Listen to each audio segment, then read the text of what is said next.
The best season ever at Fulham Football Club has come to a close. However, always the bridesmaid. Second place in the Premier League, made it to the semifinals of the Champions League. This needs to be our year, I feel. It is season 6 at Fulham, and it starts now.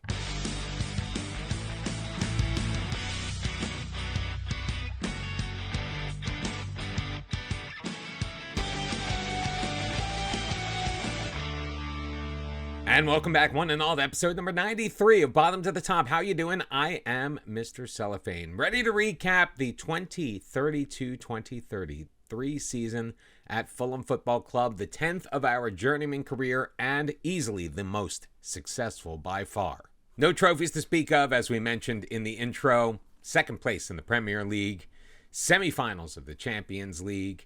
We got knocked out of the cup. We'll talk about that a little bit later as we review the season. Our signing of the year, though, very easily was Khaled Gnaim. We got him from Stuttgart for 77 million euros, made 44 appearances, 42 of them starts, scored 7 goals, added 3 assists with a 7.14 rating. The only concern with him that even at the young age of now 21, he was 20 when we picked him up, some fitness concerns as far as him being able to get on the pitch game in and game out. We did have to give him a rest. We got warnings from our staff that he was looking a little jaded and tired, so we are going to need to keep an eye on that for the future. But he is right now a tentpole of our defense. We picked up Hugo Larsson late on in the transfer window in January from Eintracht Frankfurt, 65 million euros, 20 total appearances, 1 goal, 4 assists, as mostly a defensive midfield option. Racine Sissoko from Toulouse, 135 million all told with incentives, 19 appearances, 1 goal, 1 assist. Not really the response we expected from him. The 24-year-old center back, obviously we're going to give him some more time. He needs to really develop that relationship with Gnaim, but we expect them to be our center back pair for the future. My personal signing of the season was Nikolai Rumyantsev, 21-year-old striker from CSKA Moscow, 7.75 million. We actually just gave him a nice hefty contract renewal, even though it was his first year with the club. He made 48 appearances, 15 goals, 4 assists. Very solid. He is going to be our starting striker for next year. He was making like 23 grand a week. He's going to be making 100,000 euros per week for the next 5 years. Plus, we did add on an extra option year as well. Luke Couchman, not bad as our right back. We got him for 44.5 million from Burnley, made 36 appearances, added 3 assists, no goals, which was a little bit disappointing, and a 6.9 rating. We obviously want to bring that one up. Kim Seon-il, also the beneficiary of a brand new contract. 1.5 million euros from Suwon. What a steal. Made 17 appearances, overall 16 of them starts with a 6.89. Not bad for an, at the time, 19-year-old backup goalkeeper. I think with Kim Young-suk, it helped him kind of integrate himself into the squad a little more easily. They both came from the same side. We are going to keep an eye as we scout on Suwon to see if there are any more gems out in South Korea that we could bring in. Armand Diaby, 20 years old, got him from Slavia Prague for 9.25 million. 21 starts, 14 reserve appearances, added 1 goal, mostly as either a defensive midfielder or as a reserve center back. Federico Juarez, pretty good from Godoy Cruz, 13.25 million. Most of his appearances did come in off the bench. He did add 4 assists on the left wing, spelling Toshimitsu Endo. As far as the outgoings, 45 million for Amari Kellyman, who was serving as our backup winger, either on the left or the right side. He was actually kind of our third choice as a backup. Juarez, obviously, on the left. Afonso Moutinho on the right. Made 11 appearances for RB Salzburg, but 45 million was a very nice return for him. We're not going to talk about Lewis Hinton. We really don't care much. A lot of these guys are just, they left on freeze at the end of the year, like Jurgen Strand Larsen, who had 8 goals and 2 assists at Marseille and 13 starts with 19 extra reserve appearances. The ones that we do want to focus on, Vladan Kovacevic, 35 years old now, was our backup goalkeeper. We sold him for 7.25 million to Al Wada in the United Arab Emirates. He was their starting goalkeeper, made 43 appearances, and played very well in the UAE. Matty Pollock, $3.2 million. Basically, we were bidding him off. He spent most of last year just kind of hanging out in our U21s because we didn't know what to do with him. But the 31-year-old went to Havre AC in France. 16 appearances, added a pair of assists. And Craig Ross, a little sad to leave him go. I kind of wish now in retrospect we had kept him. He would have been probably a very nice piece in our defensive midfield, but he did want to leave at the end of last year, so we obliged him. $35.5 million. He did make 35 starts at Sevilla with 2 goals and 7 assists. Andre Lucas Gudjonsen, how did he do? He made 31 appearances for FC Utrecht, including one against us in the Champions League. We got $11 million for him. He scored 13 goals, added 1 assist, so I'm glad he found his goal-scoring boots again. And we sent Glenn Allen to Bournemouth for $14 million. He made 40 starts for the Cherries. Only added the 1 goal, however. I mean, as a center back, what were we really expecting? And Jacopo Fazzini, I can't believe we got $46.5 million for him. He went to Leeds, made 33 appearances, 3 goals, and 6 assists. Antonio Blanco, we sold a lot of players, didn't we? $28 million to Leicester, only 7 starts and a pair of goals. I think it was good that we binned him off at the time that we did. And Jair, we started off getting 21 million euros in an offer from Las Palmas for Jair. He ended up in a bidding war, 38 million, which is more than we paid for him in the first place. We thought we were going to take a loss. We ultimately didn't. Made 15 starts for Las Palmas, no goals, no assists. A 6.72. That was kind of mid. And Daniil Denisov, $33 million to Southampton. Now, he did get his revenge. That 1 goal on the year did come against Fulham in our third to last game of the season. The board expected us to qualify for the Europa Conference League. We did better than that. We are playing Champions League football for the 2nd consecutive season. We almost completely sold out Craven Cottage all year long. 29,700 is the capacity.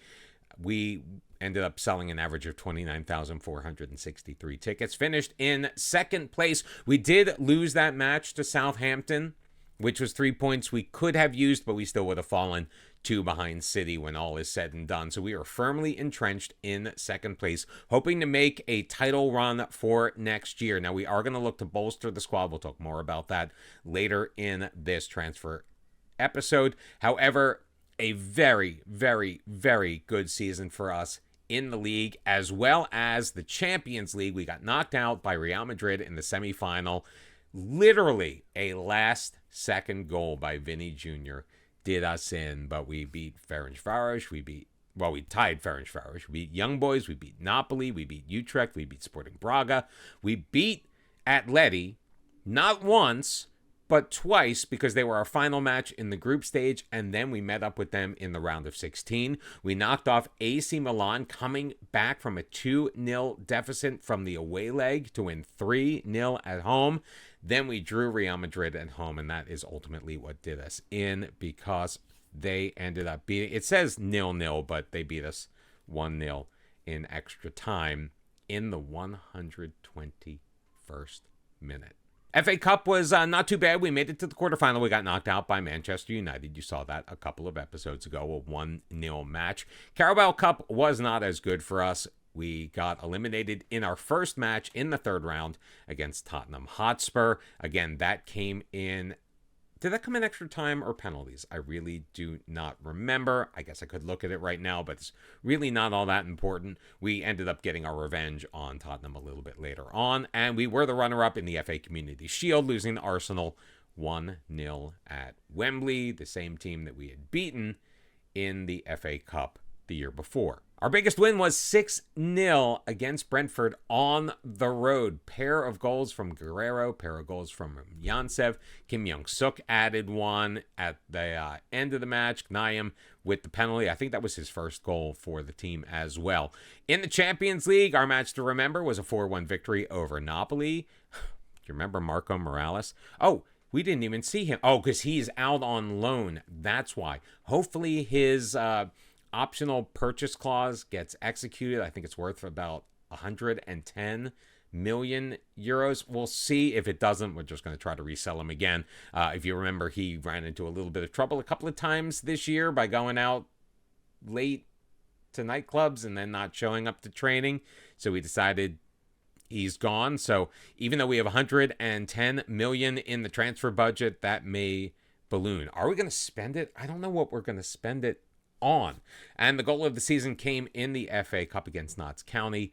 3-1 victory there. It was Joe Jones. And it started with Shokos coming up that right wing, dropping it back for Couchman. Shokos, Jones, who just drilled it one time from outside the box, about 21 yards out past the goalkeeper. It was the second goal of the match. It ended up being the game winner because Adam Mee came back in the 76th minute to add one for Notts County. But 3-1 was the victory. Joe Jones, your goal of the year. Kind of an up and down year financially for us. We got less in broadcast revenue and sponsorship revenue somehow. Corporate and hospitality was up. Our competition prize money was way up because, Champions League.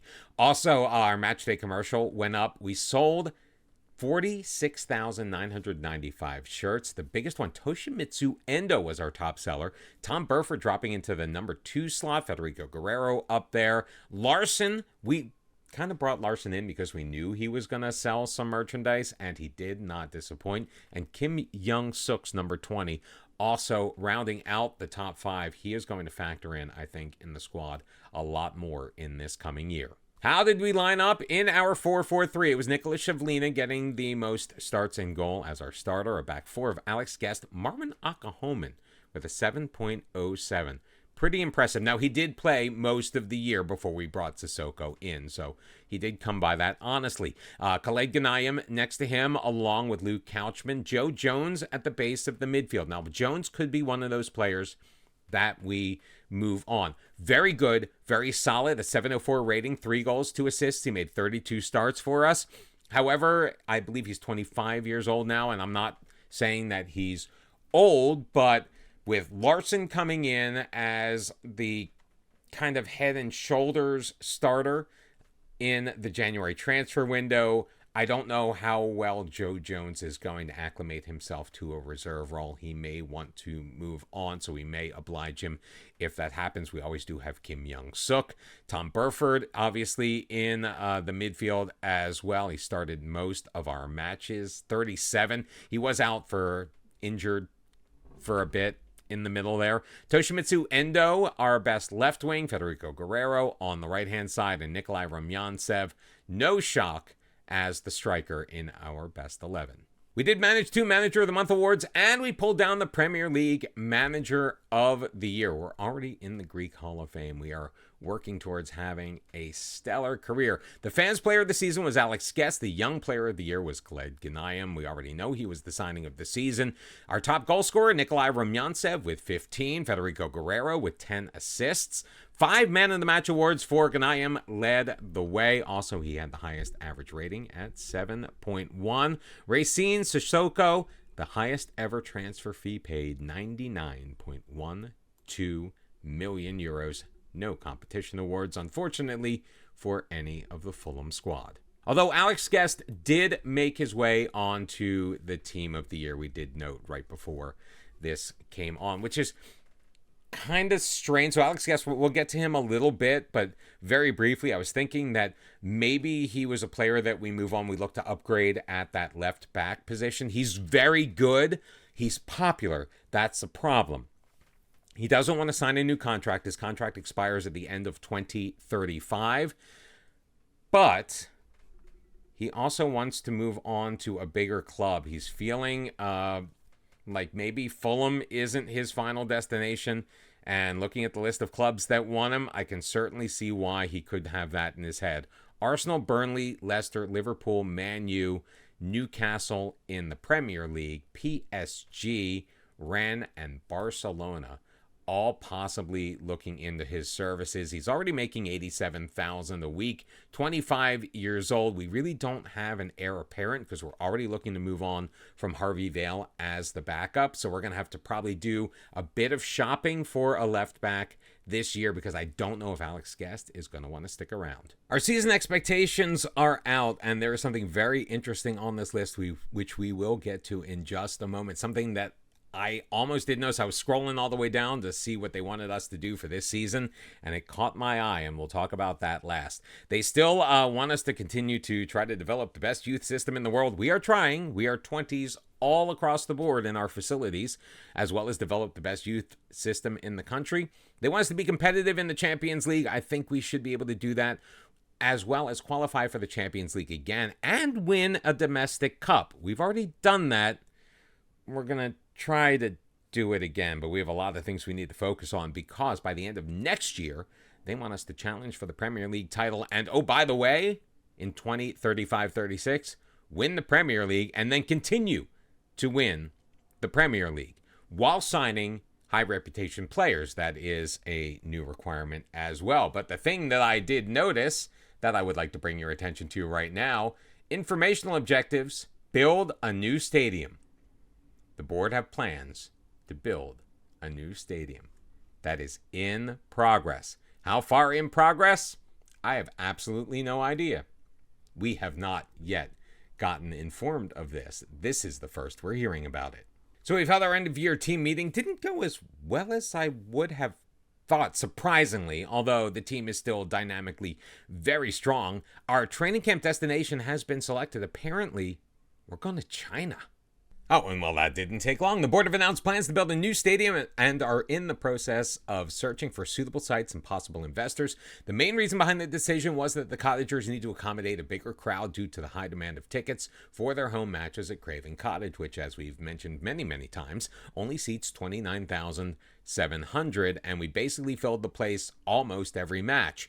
The board have, however, pointed out this will not be a smooth process, as it will be some time before any plans can be finalized and put into action, which means it's going to take a while before it's going to take 2 years to build the new stadium. Will we even still be around at that point?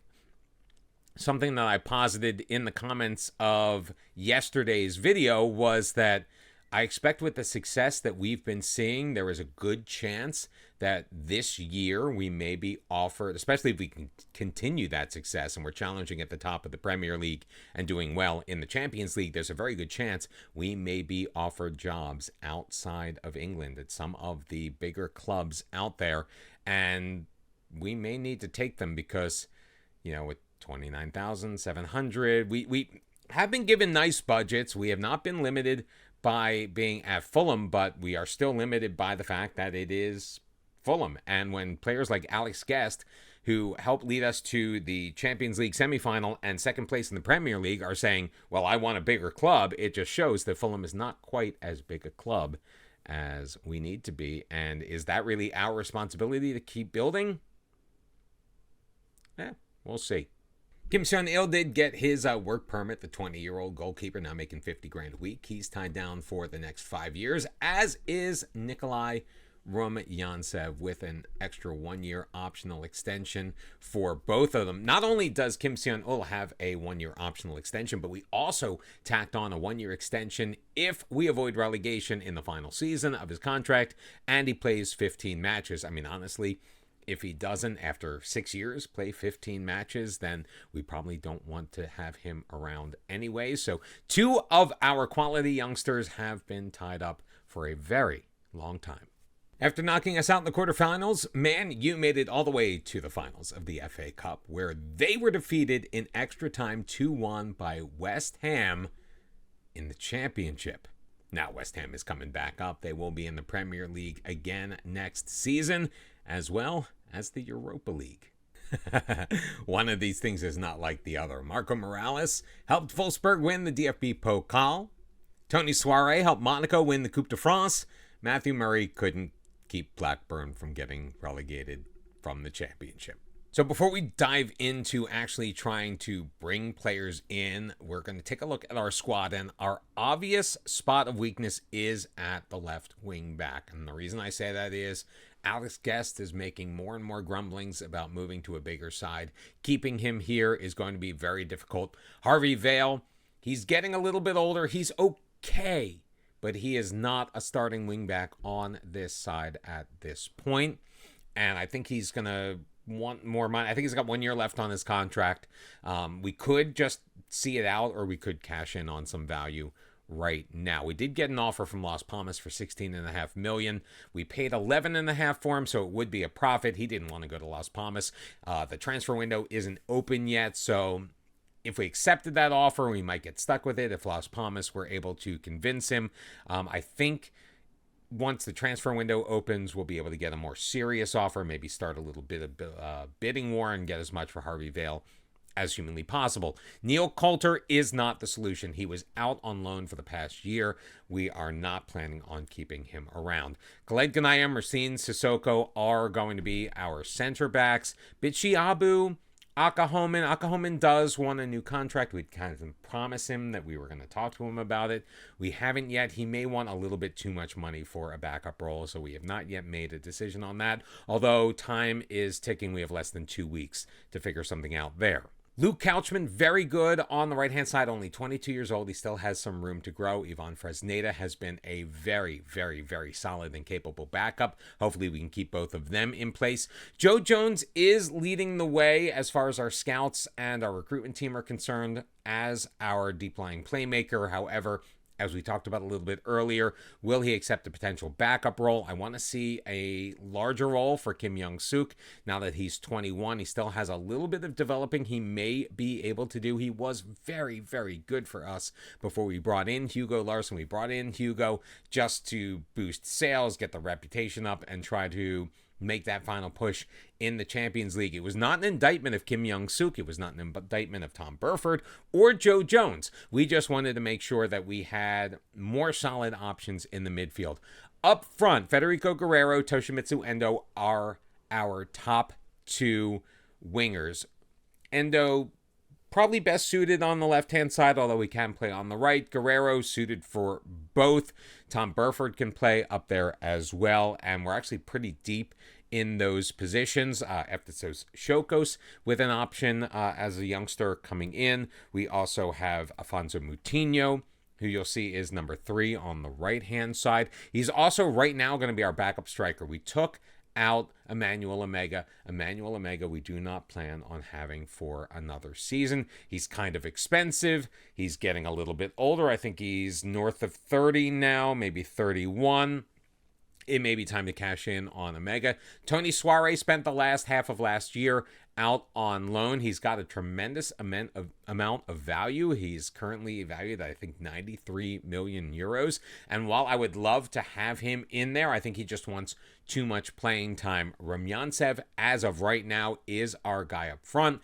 At the goalkeeper position, we are pretty set. We've got Nicholas Shavlina in there as our number 1. Kim Seon-il just signing the new deal as our backup. Mario Griffith, all right, a bit of a drop-off as we get to number 3, but if we get that far down the depth chart, we're already in other kinds of trouble. We're not going to look to spend any more money on a third-string goalkeeper. Hopefully, though, we might be able to find someone that we can bring in and develop, just like we did with Kim Seon-il. I mean, 1.5, 1.8 million from Suwon. Yeah, that was a bargain. As far as filling that left back spot, we have turned to our director of football who made some very nice suggestions, the top of which is a name that seems to pop up quite a bit. I don't remember if it was in last year's Journeyman or in the Malaga Twitch save where Victor Christensen showed up. I mean, he's going to cost us a pretty penny. Most of our transfer budget, now we should be able to recoup some of that back because we do anticipate there will be some hefty player sales over this transfer window. So ultimately it will balance out. He is currently at Leicester. He's probably going to cost us around 100 million very solid. His physicals are absolutely fantastic. He's good in the air at 6 foot. He likes big matches. He could generate additional money. He's got that world reputation that we are also looking for. Now, we're going to do a little bit more scouting, not only of Christensen, make sure that, because this report's about 90 days old, so we want to make sure that he's still the player that we think he is, but we're also going to be looking for players in the Victor Christensen mold. Maybe see if we can find a cheaper option, perhaps, of a player that is very much like Victor Christensen. But remember, we do have the club objective of getting these high-profile players, and Victor Christensen, even though he's 30 years old, well, he fits that mold. Sadly, I think we're going to be running the risk of losing Marvin Akahomen. There's 7 days left on the promise to offer him a new contract. He's currently on $67,000 a week. He is very clearly our third best center back as far as our depth is concerned. 6'2". His physicals are absolutely fantastic. But the 25-year-old Swiss-Nigerian dual national, well, he wants over $120,000 per week, and I'm not sure that is where we want to dedicate our resources. Now, we do have a lot more money in our wage budget for next year, still about an extra $500,000, even with the new contracts for Rumyantsev and Kim Seon-il. However, that's a lot of money to be dedicating to a third choice center back, and we may need to cash in on Marvin Akahomen this summer. So that could mean we have to take a slight hit to our dynamics over the next couple of weeks before the transfer window opens up. Afraid to offer out Akahomen right now. There isn't any current interest being shown. I'm sure there will be if given the opportunity, but I think we may need to wait. I don't think we're going to offer him a new contract. I think that is going to make him sad. It's going to make him upset, and it could bring some of his teammates with him. I'm keeping my fingers crossed that that's not going to be the case. And with Akahomen, it's not just the money. To be fair, he also wants to be one of the most noteworthy members of the club, and unfortunately, that just ain't happening.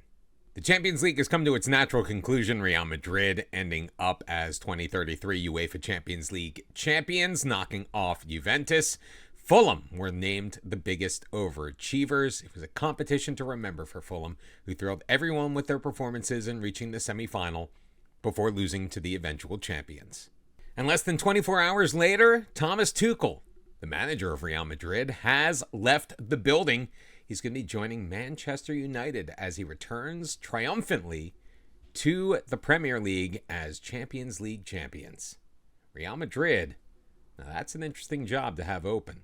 Of course, much like with Qasim Pasha, we do feel that we have a job to finish here in Fulham. We are coming so close. Second in the Premier League, semifinals of the Champions League, with only room to grow from there. However, if we do get offered a primo job, we will interview for it, but we are not, this year at least, or at least right now, at least, don't want to make promises for later on in the year. For right now, we are not looking to actively leave. And honestly, looking at the jobs that are available, Real Madrid is really the juiciest one on the table. Now, Liverpool is in search of a manager, but as a real-life Everton fan, yeah, I don't think I'm going to apply for that one, even if they come to us. This might explain it. Thomas Tuchel pulled the treble with Real Madrid. They won the Copa del Rey, they won the Champions League, and they won La Liga. So, you know what? Good for the Crypt Keeper. So not only are we still awaiting the results of our scouting to try to find the next Victor Christensen, or at least somebody who might be a little bit cheaper than him, although I think ultimately we're going to just sign Victor Christensen at 30 years old. We've also begun scouting a number of international teams. We are in an international break as teams are preparing for the World Cup, so we're hoping to find some young gems from across the world.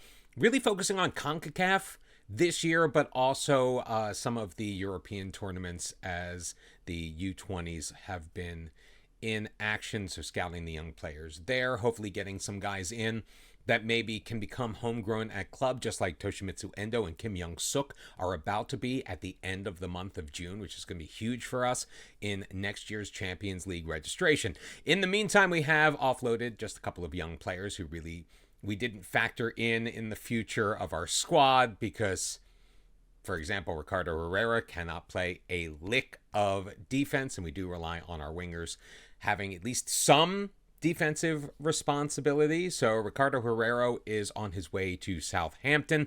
That has just been confirmed for 725,000 euros. I mean, we got him for free, so yay, profit. And Ryan Kirby, while a decent little player, just not really going to be good enough for us. 950,000 is what it's going to take to send him to Motherwell. He will be joining them in about a week and a half. And since the transfer window is going to be opening up in just a couple of weeks, taking a quick look at players that are already garnering interest from around the world.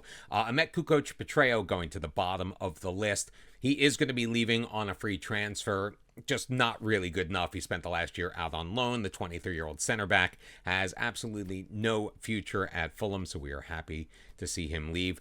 Joe Jones is wanted. There are 5 clubs currently interested in him. 9 in Alex Guest. We've already reviewed that. Ivan Fresneda has a couple of potential suitors. Nikola Shivlina has been off and on connected with a number of different clubs. Now, you'll see on there that his agreed playing time is backup. He is our starter, but we did get him to agree to drop all the way down on that playing time expectation, just in case he starts to slip up. I mean, 31 is not a bad age for a goalkeeper, but he is getting a little bit up there. We have the youngster in Kim Seon-il ready to step up, also expecting to be a backup. So we might be able to rotate the two through a little bit more than we have in the past, or Shavlina could be the number 1 for the entire year. Who knows? But we're leaving our options open there. And El Shaddai Bichiabu.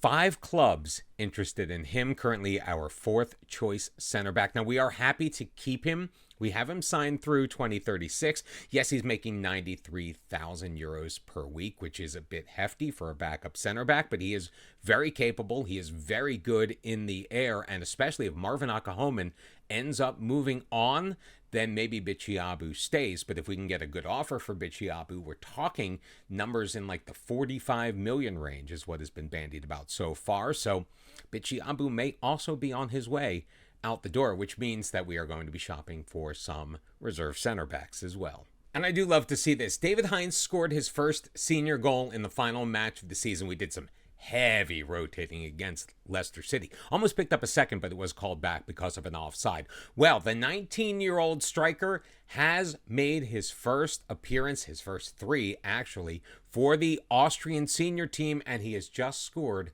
his first goal internationally. We got him for 11.75 million. He is already beginning to blossom into a fantastic player. He very well may be the backup to Rumyantsev this coming year, although we might want to get him a little bit more seasoning. I'm not sure if I want to loan him out because I am all about getting players to be homegrown at club these days, so he may still feature for our U21s while making some appearances for the senior team. But I think the future could be looking bright for David Heinz. First Austrian goal. Good job, son. On the subject of playing time, we were able to get Khaled Ghanayem to lower his playing time expectations to important player. Now, he didn't love it, but when we had the conversation with him about his fitness levels not being where we needed them to be for him to play as a star player and have that playing time expectation, he certainly understood. We also had the same conversation with Federico Guerrero because, again, we were beginning to have issues, not with necessarily him being jaded and demanding arrest, or at least somebody on his behalf demanding arrest, but he was also finding himself in a lot of game situations where we were looking to make a substitution to get Guerrero off, and since he is probably our best outfield player, not really interested in doing that. Okay, now's the time where I admit that I'm starting to have second thoughts about the sale of Joe Jones. We can probably get north of 60 million euros for the 25-year-old, which is great, but he is one of the players on our team who is trained at club, which will help us out in our European registration. Now, there are others. Josh Sharp, who we expect the 21-year-old to spend a little bit more time with the senior team. He's trained at club. Obviously, Tom Burford is trained at the club. Alex Guest just trained at Nation, so I'm not overly concerned. Or is he at the club? Alex Guest is at the club, and we're probably saying goodbye to him, so that's another consideration. Jordan Muhammad, Odion Anderson, they might see some playing time with the first team. Same with Jonah Foote.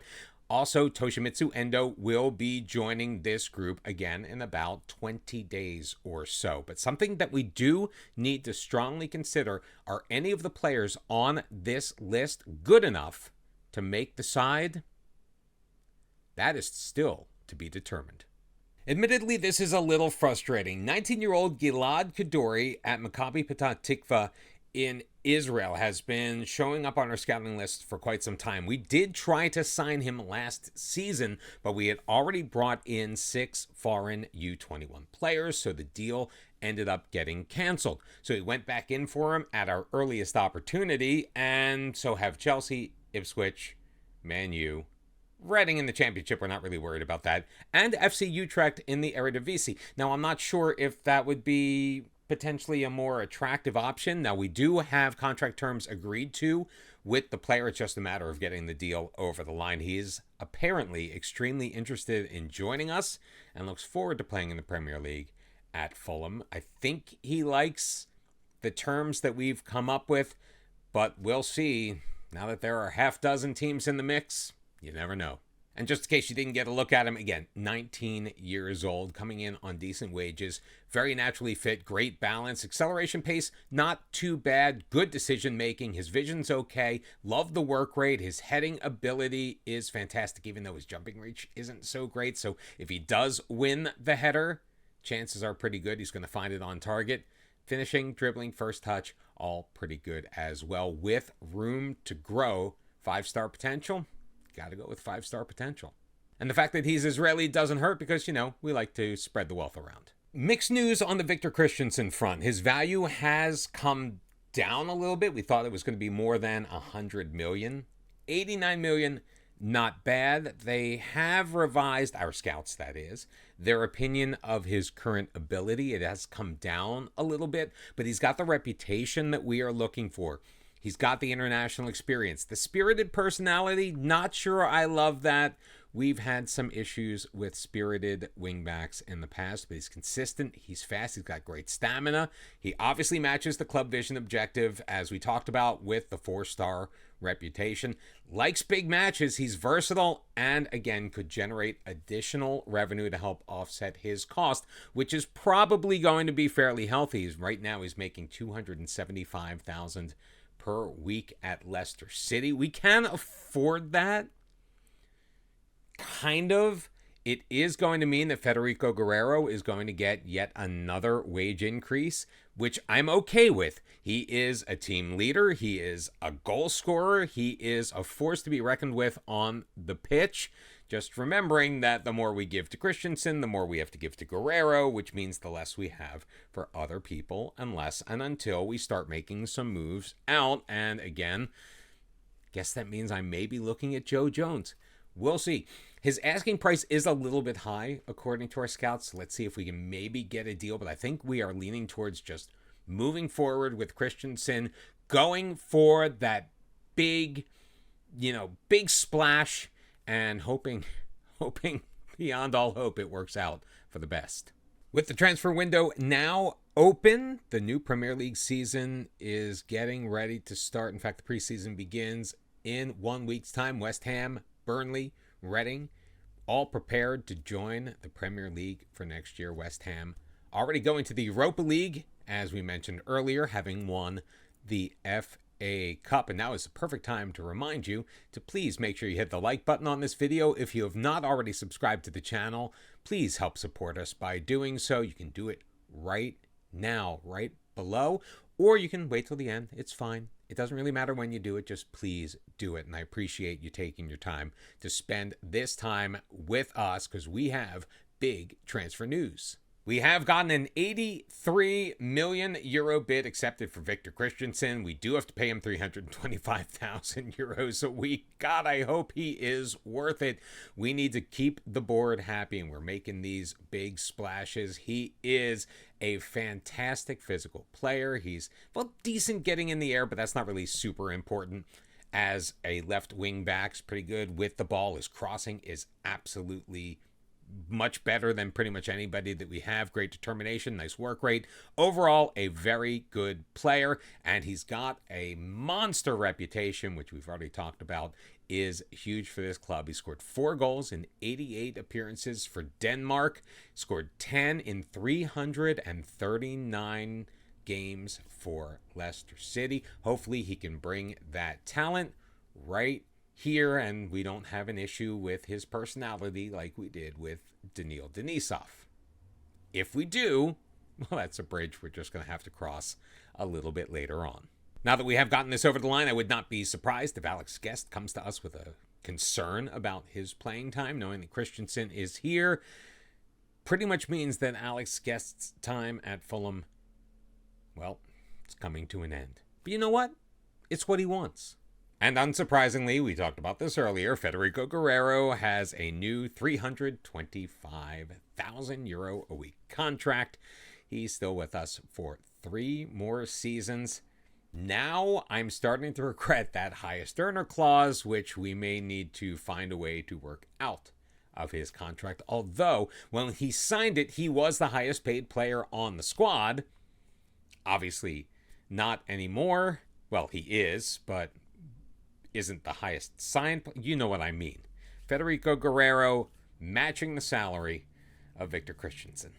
Our fixtures have been released for the upcoming season. We open up at home at Craven Cottage against Burnley before going on the road to take on the Hammers, newly promoted from the Championship, and we round out our top 5, or our first 5, with a home match against Forest, away at Leeds, and then home against Spurs, our rivals Chelsea.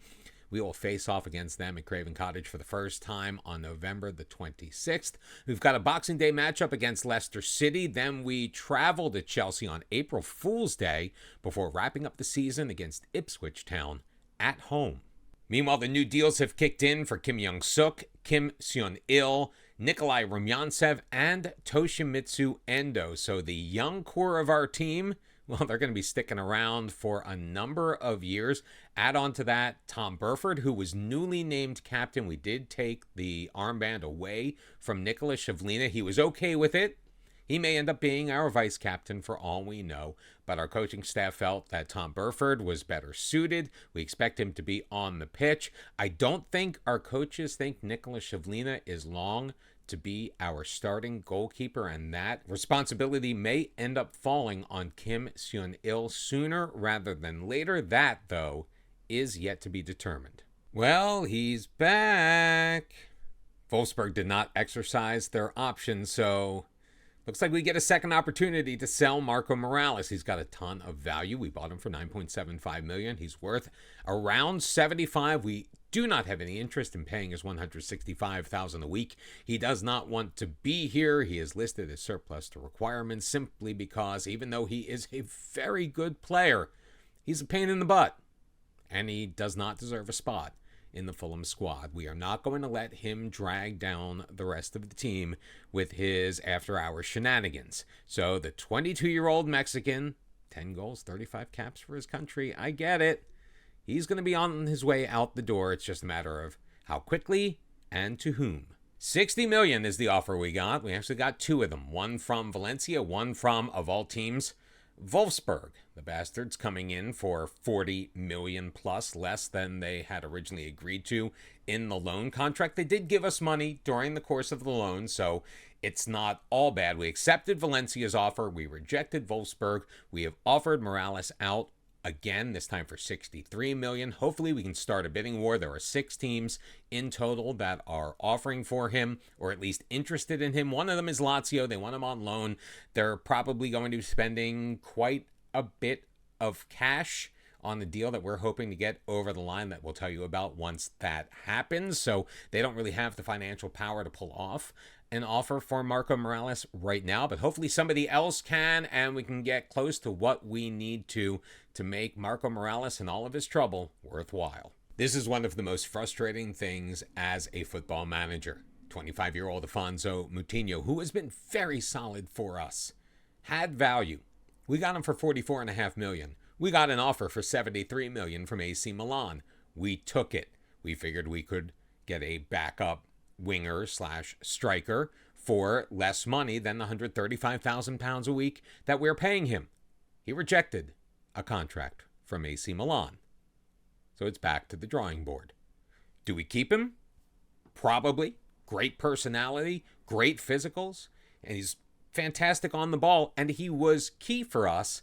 In our last year, he scored 6 goals in a Fulham kit in 37 total appearances. Now, that is down from his output at Palermo for sure. However, still not a bad player.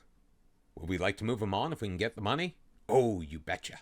Marco Morales may become unsettled if he doesn't have a chance to talk to VfL Wolfsburg, who gave us a $30 million guaranteed non-negotiable offer with installments of $28.5 million.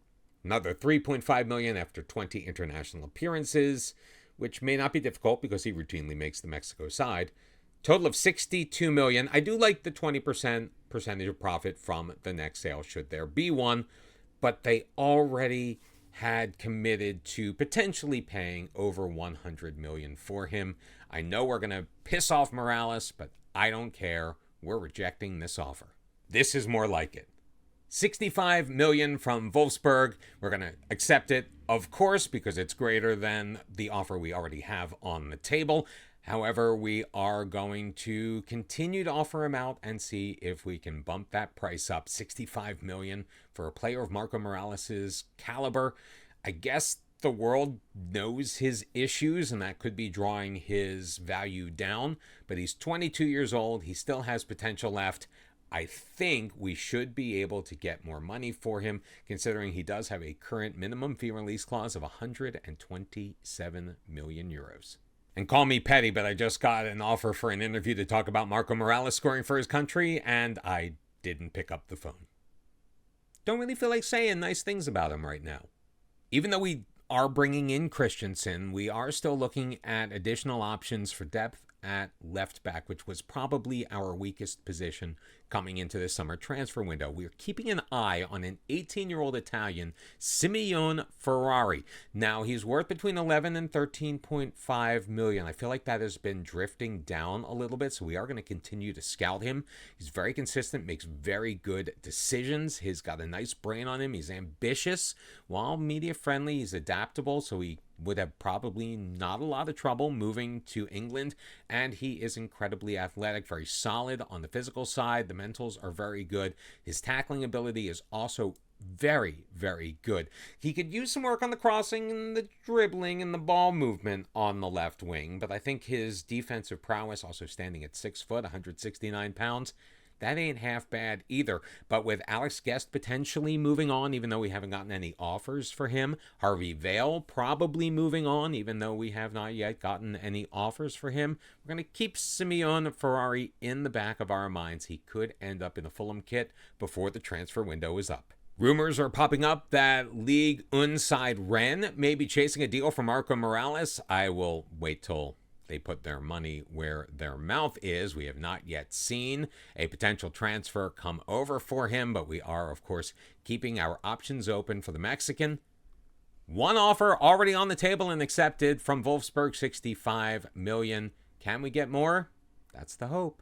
He may be unhappy, but there is no current active outside interest for Marvin Akahomen. I think we're going to just deal with his unhappiness for now. I think he's going to remain a member of the Cottagers. We've been doing some scouting of center backs, haven't really found anybody that really wets our whistle that we think would be suited as a quality backup, especially better than Akahomen or Bichiabu. So as long as those two are content to be here, I think we're content to keep them here.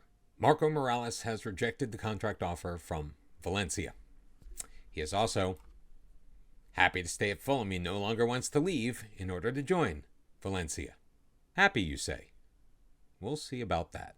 Well, we figured it was simply a matter of time, but an offer has come in for Alex Guest from Manchester United. $35 million up front, another $9 million in installments, and $10.75 million after 50 league games, plus a 50% percentage of the profit from any next sale. They have accepted these terms. We are going to continue to shop him around now that he has an accepted offer on him. We're going to see if we can get a little bit more. I really don't want to sell him to Man U, to be perfectly honest, but we now have a glut of left backs. It's only a matter of time. As I said, Alex Guest, your days at Fulham may be numbered.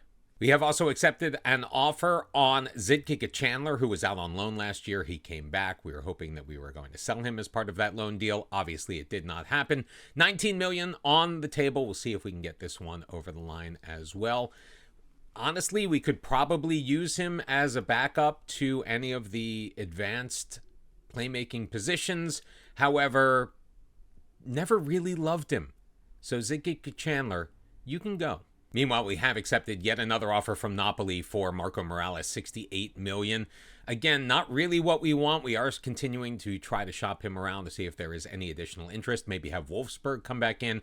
They did come in with a $35 million offer, which could raise to $70, but we'd rather have all the money up front and just be done with him.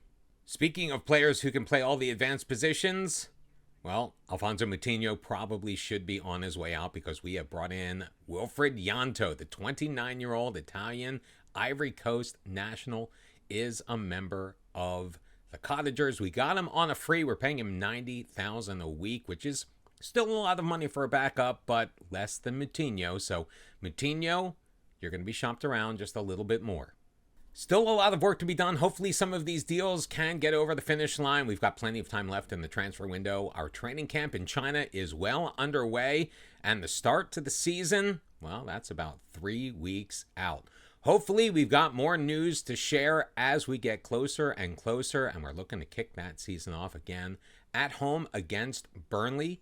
Could be one of our final few seasons at Craven Cottage. We're still looking for a new place, for a new stadium. Hopefully we get some more information on that as well. As always, thank you very much for watching. Like the video, subscribe if you have not, and I look forward to seeing you tomorrow as we kick off season number 6 at Fulham Football Club. Hope to see you then. Until tomorrow, bye-bye.